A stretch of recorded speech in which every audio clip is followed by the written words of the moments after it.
Novels for ever میں خوش آمدید۔ عداوت ناول جس کے رائٹر ہیں ریاض عاقب کولر، اس کی یہ آخری ایپیسوڈ ہے اور مجھے پورا یقین ہے کہ اس پوری جرنی میں جو بھی ناول کی جرنی رہی ہے آپ لوگوں کو بہت مزہ آیا ہوگا اور آپ لوگوں نے اس ناول کو بھرپور طریقے سے انجوائے کیا ہوگا۔ تو آئیے شروع کرتے ہیں اس لاسٹ ایپیسوڈ کو۔ کھانے کی ٹیبل پر شہباز شاہ نے بذریعہ ڈاک آیا ہوا نیہا کا ATM کارڈ بھی اس کے حوالے کر دیا تھا۔ کھانا زہر مار کرتے اس نے شہباز شاہ سے اپنے کمرے میں جانے کی اجازت چاہی۔ بیٹھو نا بیٹی، گپ شپ کرتے ہیں، شہباز شاہ نے شفقت بھرے لہجے میں کہا۔ نہیں انکل، میں سخت تھکی ہوں، سونا چاہتی ہوں۔ اصل میں پہاڑی علاقے کے روڈ آدمی کو چکرا کر رکھ دیتے ہیں۔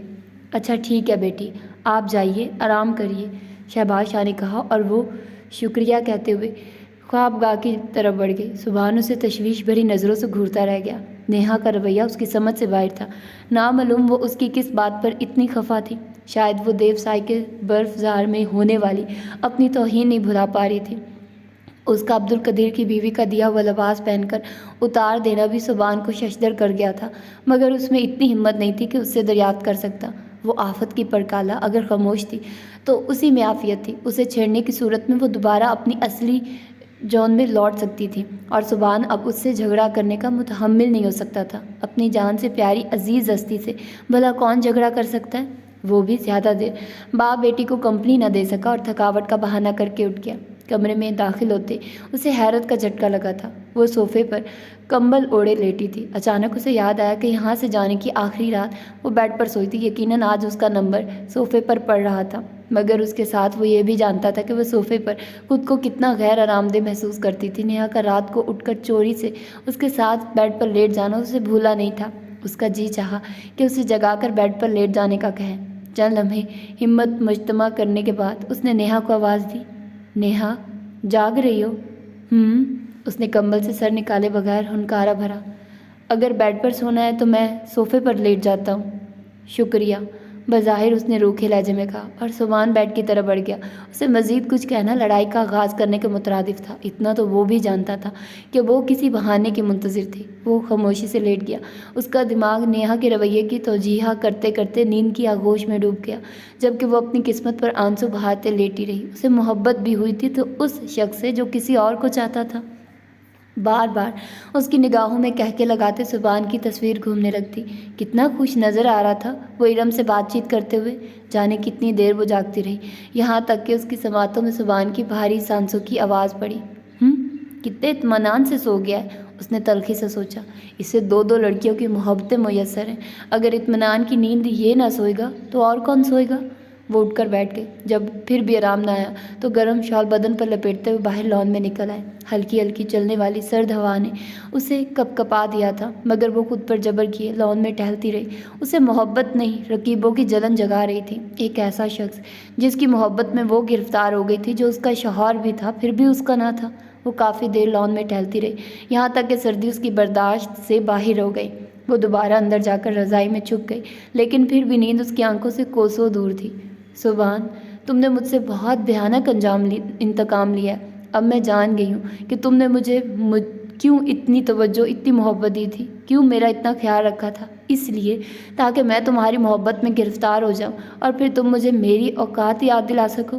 میں بھی کہوں، اس وقت تمہاری نوازشات پر کیوں خوف زدہ ہو جاتی تھی؟ یہ میرے وجدان کا کمال تھا جو مجھے اپنے خلاف ہونے والی سازش سے آگاہ کر رہا تھا۔ انہی پرانگدہ سوچوں میں کروٹیں بدلتے اس کے کانوں میں مؤذن کی آواز گونجی، جو اللہ پاک کی کبریائی کا اعلان کر رہا تھا۔ وہ اپنے اللہ پاک کی بارگاہ میں سر جھکانے کے لیے رضائی سے باہر نکل آئی۔ یقیناً محبت میں ناکامی انسان کو اپنے رب کی طرف متوجہ کرتی ہے کہ ہر کامیابی کا اصول اس بزرگ و برتر ذات کے سامنے سر جھکانے میں ہے۔ وضو کر کے وہ مصلے پر کھڑی ہو گئی۔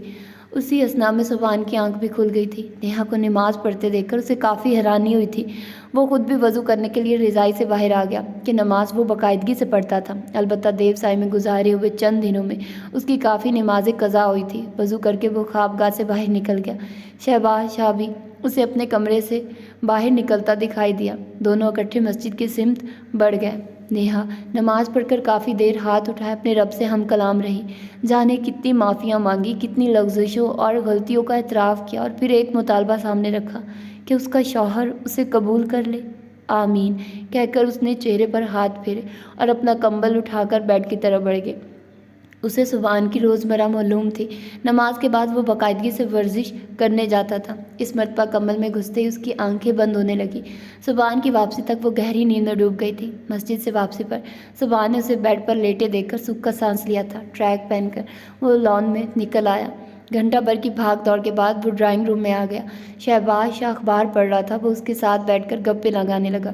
اسی وقت اس کے سیل فون پر کال آنے لگی۔ اس نے جیب سے فون نکال کر اسکرین پر نگاہ دوڑائی، اس کے والد کی کال تھی۔ السلام علیکم ابو جان، اس نے کال اٹینڈ کی۔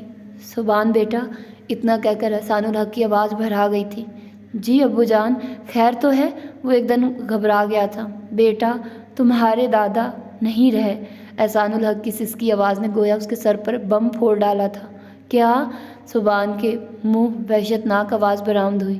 مگر کب، کیسے؟ ہاں بیٹا، صبح نماز سے واپسی پر جو ہی گھر میں داخل ہوئے انہیں ہارٹ اٹیک ہوا اور ہسپتال جانے سے پہلے مالک حقیقی سے جا ملے۔ سبحان کے دماغ میں بے ساختہ ایک اذیتناک سوچ لہرائی۔ الوداع دادا جان، الوداع نیہا۔ ٹھیک ہے ابو جان، ہم آ رہے ہیں واپس، سبحان نے ہکلاتی ہوئی آواز میں جواب دیا۔ اسی وقت اپنے کمرے کا دروازہ کھول کر اشتفیلہ باہر نکلی۔ کیوں واپس جا رہے ہیں؟ اتنی آسانی سے تو میں آپ کو نہیں جانے دوں گی۔ سبحان اس کی بات کا جواب دیے بغیر سر پکڑ کر بیٹھ گیا تھا۔ کیا ہوا بیٹا؟ شہباز شاہ نے تشویش زدہ لہجے میں پوچھا۔ خیر تو ہے نا انکل؟ سبحان نے انہیں بتانے کی کوشش کی، مگر ایک کڑوا سا گولا اس کے حلق میں پھنس گیا اور وہ خاموشی سے آنسو بہانے لگا۔ یا اللہ خیر! شہباز شاہ نے اس کے ساتھ بیٹھتے ہوئے اس کا سر اپنے کندھے سے لگا لیا۔ اشتفیلہ کے چہرے پر بھی ہوائیاں اڑنے لگی تھی۔ دادا جان ہمیں چھوڑ کر چلے گئے ہیں انکل، سبحان نے سسکی بھری۔ اس وقت اسے احساس ہو رہا تھا کہ اسے دادا جان سے کتنی محبت تھی۔ انا للہ و انا الیہ راجعون، شہباز شاہ کے منہ سے بامشکل نکلا۔ مگر کیسے بیٹا؟ وہ تو ٹھیک ٹھاک تھے، کل ہی میری ان سے بات ہوئی تھی۔ ابھی تھوڑی دیر پہلے ہارٹ اٹیک ہوا ہے۔ ٹھیک ہے، تیاری کرو، میں بھی تمہارے ساتھ چلوں گا۔ پاپا میں بھی، اشتفیلہ سرہ سے بولی تھی۔ جی انکل۔ سبحان اشتفیلہ کی بات پر دھیان دیے بغیر اپنے کمرے کی طرف بڑھ گیا، جبکہ شہباز شاہ تپائی پر رکھ کے فون کا ریسیور اٹھا کر PIA انکوائری سے بات کرنے لگا۔ نیہا اس حادثے سے بے خبر سوئی ہوئی تھی۔ اپنا موبائل فون اس نے آف کر کے چارجنگ پر لگایا ہوا تھا، ورنہ اسے بھی اپنے گھر سے کال آ گئی ہوتی۔ اپنا سامان سمیٹ کر سبحان باہر نکل آیا۔ نیہا کو جگانا اس نے مناسب نہیں سمجھا تھا۔ بیٹا میں نے بات کر لی ہے، فلائٹ کا وقت 2 بجے ہے، لیکن اس میں صرف 2 سیٹیں مل سکتی ہیں، میں نے دونوں بک کر لی ہیں۔ سبحان نے پوچھا۔ یہاں سے تو صرف راولپنڈی اسلام آباد کی فلائٹ جاتی ہے نا؟ جی، اور میرا خیال ہے اس فلائٹ میں آپ دونوں نکل جاؤ، میں اور نیہا بائی روڈ آ جائیں گے۔ نہیں انکل، شاید اتنی لمبی ڈرائیونگ آپ سے نہ ہو، آپ نیہا کو ساتھ لے کر چلے جائیے، میں ابھی نکل جاتا ہوں۔ پاپا میں بھی جاؤں گی، اشتفیلہ مچلی۔ ٹھیک ہے پھر آپ اشتی کے ساتھ چلے جانا، میں اور نیہا ابھی نکلتے ہیں۔ نہیں، میں نے آپ کے ساتھ بائی روڈ جانا ہے، آج تک میں کبھی بھی بائی روڈ نہیں گئی۔ اشتفیلہ نے تائید چاہنے والی نظروں سے باپ کی طرف دیکھا۔ میرا خیال ہے یہیں بہتر رہے گا، شہباز شاہ نے اشتفیلہ کی تائید میں سر ہلایا۔ نیہا بیٹی کل کی تھکی ہوئی ہے، ابھی شاید اتنا طویل سفر نہ کر سکے، بلکہ میں تو کہتا ہوں آپ اور نیہا بائی ایئر آ جاؤ، میں اشتی بیٹی کے ساتھ چلا جاؤں گا۔ گڑیا تیار ہو جاؤ، تمہارے پاس 5 منٹ ہیں۔ سبحان اشتفیلہ کو مخاطب ہوا اور وہ بھاگتی ہوئی اپنے کمرے کی طرف بڑھ گئی۔ شہباز شاہ نے بھی اصرار نہیں کیا تھا۔ میں نیہا کا سامان بھی لے جا رہا ہوں، وہ اس وقت سوئی ہوئی ہے اور میرا خیال ہے اسے ابھی جگانے کی ضرورت نہیں۔ شہباز شاہ نے جواب دیا۔ بالکل صحیح بیٹا۔ سبحان اپنا اور نیہا کا بیگ اٹھانے کے لیے کمرے کی طرف بڑھ گیا۔ اس وقت وہ اتنی جلدی میں تھا کہ ملازم کو آواز دینے کی بھی زحمت گوارا نہیں کی تھی۔ گاڑی میں سامان رکھ کر اس نے گاڑی گیراج سے نکالی۔ اسی وقت اشتفیلہ بھی ایک چھوٹے سے بیگ میں سامان رکھ کر پہنچ گئی تھی۔ شہباز شاہ گیٹ ہی پر ان کا منتظر کھڑا تھا۔ بیٹا احتیاط سے جانا اور پریشان نہ ہونا، اللہ کا مال تھا، اس نے سنبھال لیا، وہ سعادت مندی سے جی انکل کہہ کر وہاں سے نکل گیا۔ بھیا اللہ پاک کو یہی منظور تھا، اشتفیلہ نے اس کے کندھے پر ہاتھ رکھ کر تسلی دی۔ تم نہیں جانتی گڑیا، سبحان نے افسوس بھرے انداز میں سر ہلایا۔ میں 10 سال کی تھی بھیا جب امی جان مجھے چھوڑ کر چلی گئی۔ میں بہت روئی تھی اور جانے کتنے دن روتی رہی تھی۔ آج بھی جب ان کی یاد آتی ہے میں اپنے آنسو روک نہیں پاتی۔ پھر بھلا آپ کیسے کہہ سکتے ہیں کہ میں اس دکھ کی اذیت سے ناواقف ہوں؟ دکھ کی پہچان عمر سے نہیں تجربے سے ملتی ہے، اور مجھے کم عمری ہی میں یہ تجربہ حاصل ہو گیا تھا۔ میرا یہ مقصد نہیں تھا پگلی۔ تو اس نے سوالیہ نظروں سے سبحان کی طرف دیکھا۔ کہا تو ہے تم نہیں سمجھو گی، وہ بازد ہوئی۔ تو آپ سمجھا دیں۔ میری اور نیہا کی شادی بھی دادا جان کے اصرار پر ہوئی تھی۔ دونوں خاندان اس رشتے پر راضی نہیں تھے، اور اب دادا جان کی رحلت کے بعد اس رشتے کا قائم رہنا بہت مشکل نظر آ رہا ہے۔ نیہا باجی بھلا ایسا کیوں چاہیں گی؟ بات اس کے چاہنے نہ چاہنے کی نہیں ہے، چچا اور چچی خود بھی اس رشتے پر بادل نخواستہ تیار ہوئے تھے۔ اسی طرح امی ابو بھی اس رشتے کے حق میں نہیں ہیں۔ آپ کا دل کیا چاہتا ہے؟ ہم جس معاشرے کا حصہ ہیں وہاں اولاد کی مرضی ذرا کم ہی مد نظر رکھی جاتی ہے۔ اگر دادا جان دھون سے ہماری شادی کروا سکتے ہیں تو ابو جان اور چچا جان انہی کی اولاد ہیں، وہ کیوں نہیں زبردستی کر سکتے؟ جو ترکش دادا جان کے پاس تھا وہ اب ورثے میں ابو جان اور چچا جان کو مل جائے گا، اور اس میں موجود تیروں کے لیے اولاد کے سینے موجود ہیں۔ آپ کیا چاہتے ہیں؟ اشتفیلہ نے اپنا سوال دہرایا۔ میرے چاہنے سے کیا ہوگا؟ جس شادی میں میری مرضی کا دخل نہیں تھا اس کے ٹوٹنے میں بھلا میری رائے کی کیا ضرورت پیش آ سکتی ہے؟ اس بارے نیہا باجی کے کیا خیالات ہیں؟ اس پر بھی یہ شادی مسلط کی گئی تھی۔ میں ابھی کا پوچھ رہی ہوں۔ کچھ کہہ نہیں سکتا۔ سبحان نے اصل بات بتانے سے گریز کیا تھا کہ جتنا کچھ اشتفیلہ کے لیے جاننا ضروری تھا اتنا اس نے بتا دیا تھا۔ وہ بھی مصر ہوئے بغیر خاموش ہو گئی، جبکہ لمحوں کے بعد وہ پوچھنے لگی، ویسے بھیا نیہا باجی خفا تو نہیں ہوں گی کہ میں آپ کے ساتھ کیوں آ گئی؟ سبحان کے چہرے پر اذیت بھرے تاثرات ابھرے۔ بے ساختہ اس کے دل نے کہا، کاش وہ اس بات کا برا مناتی۔ اس نے اشتفیلہ کو جواب نہیں دیا تھا، یا شاید اس کے پاس جواب موجود ہی نہیں تھا۔ کچھ پوچھا ہے بھیا؟ کیا کہہ سکتا ہوں؟ اچھا چھوڑیے ان کو، آپ مجھے دادا جان کے متعلق کچھ بتائیے۔ اشتفیلہ نے صفائی سے موضوع بدلا۔ دادا جان وہ دنیا کے سب سے اچھے دادا جان تھے گڑیا۔ انہوں نے ہمیشہ ہمارا خیال رکھا، ہمیشہ ہماری بہتری کا سوچا۔ وہ سبحان اپنے دادا جان کی تعریف میں رطب السان ہو گیا۔ دادا جان کی سینکڑوں ہزاروں یادیں جو سبحان کی یادداشت میں چھپی تھی اس کے لبوں کی زینت بننے لگی۔ اسے معلوم ہی نہیں تھا کہ وہ اپنے دادا سے اتنی محبت کرتا تھا۔ آنکھ کھلنے کے بعد بھی وہ کافی دیر کمبل میں سر چھپائے پڑی رہی۔ عجیب قسم کی کسل مندی طاری تھی۔ یقیناً ساری رات سو نہ سکنے کی وجہ سے طبیعت یوں مزمحل ہو رہی تھی۔ دروازہ کھلا اور پھر بند ہوا، مگر کسی کے قدموں کی آہٹ سنائی نہیں دی تھی۔ شاید کسی نے دروازہ کھول کر جھانکا تھا۔ اس نے کمبل سے سر باہر نکالا۔ کمرے میں کوئی بھی موجود نہیں تھا۔ دیوار پر ٹنگی گھڑی 11 بجنے کا اعلان کر رہی تھی۔ ایک توبہ شکن انگڑائی لیتے ہوئے وہ اٹھ بیٹھی۔ اسے اچھی خاصی بھوک محسوس ہو رہی تھی۔ سبحان تو ناشتہ کر چکا ہوگا، وہاں تو سب سے پہلے مجھے اٹھایا کرتا تھا۔ دیو سائی کی یادیں اس کا دل جلانے لگی۔ اب بھی اگر مجھے ناشتے کے لیے خود جگا دیتے تو کیا فرق پڑتا؟ وہ خیالوں ہی خیالوں میں سبحان کو مخاطب ہوئی۔ تھوڑی دیر بعد وہ فریش ہو کر باہر نکل آئی تھی۔ شاہدہ اسے ڈرائنگ روم کی صفائی کرتی نظر آئی۔ ناشتہ مل جائے گا؟ وہ تھکے تھکے انداز میں ڈرائنگ روم کے صوفے پر ٹک کی۔ ابھی لائی بی بی جی۔ شاہدہ باورچی خانے کی طرف بڑھ گئی۔ اس نے اٹھ کر لان میں جھانکا، مگر اشتفیلہ یا سبحان میں سے اسے کوئی نظر نہ آیا۔ یقیناً اس کے کمرے میں گھسا ہوگا، اس کے بغیر تو ایک منٹ بھی نہیں رہ پاتا۔ وہ کرنے لگی۔ اس وقت شاہدہ ناشتے کی ٹرے کے ساتھ باورچی خانے سے نمودار ہوئی اور اس کے سامنے ناشتہ چننے لگی۔ سبحان اور اشتفیلہ کمرے میں ہے؟ اس نے شاہدہ سے پوچھا، جو عجیب قسم کی نظروں سے اس کی جانب دیکھ رہی تھی۔ نہیں بی بی جی، وہ تو باہر گئے ہوئے ہیں۔ شاہدہ گڑبڑا گئی تھی۔ نیہا کو اس کے گڑبڑانے پر حیرت ضرور ہوئی تھی، مگر اسے دریافت کرنے کے بجائے اس نے ناشتے کی طرف متوجہ ہو جانا ضروری سمجھا، اور پھر وہ چائے پی رہی تھی جب شہباز شاہ اپنے کمرے کا دروازہ کھول کر باہر نکلا۔ آئیے انکل۔ وہ کھڑی ہونے لگی۔ بیٹھو بیٹا۔ خلاف عادت وہ اس کے ساتھ آ کر بیٹھ گیا۔ نیہا کو اس کے چہرے پر غم و حزن کے بادل چھائے نظر آئے۔ اس کی آنکھوں کی سرخی ظاہر کر رہی تھی جیسے وہ روتا رہا۔ انکل آپ کچھ پریشان لگ رہے ہیں، وہ پوچھے بنا نہیں رہ پائی تھی۔ ہاں۔ اس نے ایک لمبا سانس کھینچا جیسے دل پر چھائے بوجھ کو ہٹانا چاہتا ہو۔ انکل خیر تو ہے؟ نیہا نے چائے کی ادھ بھری پیالی تپائی پر رکھ دی۔ میرا بھائی مجھے چھوڑ کر چلا گیا بیٹا، اس نے سسکتی آواز میں جواب دیا۔ انا للہ و انا الیہ راجعون۔